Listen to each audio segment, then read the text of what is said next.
வணக்கம். சித்தக்கேர் உணவே மருந்து மருந்தை உணவு. இன்னைக்கு துளசியோட மகிமையெல்லாம் பார்க்கலாம். ஏன் மார்கழி மாதம் கண்டிப்பாக கோயிலுக்கு போகணும்னு சொல்கிறாங்க. அதுவும் பெருமாள் கோயிலுக்கு போகும்போது காலையில் துளசி தண்ணி குடிச்சிட்டு வருவோம். ஏன்னா இந்த பனியில் வெளியே போகும்போது நமக்கு நிறைய சளி இருமல் வர சான்சஸ் நிறையா இருக்கும். ஜலதோஷம் கண்டிப்பாக பிடிக்கும்.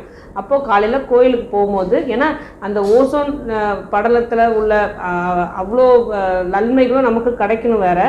ஏன்னா காற்று ஃபுல்லாக அந்த மார்கழி மாதம் பனியில் இருந்தோம் அப்படின்னா உடம்புல இம்யூனிட்டி பவர் வரும்.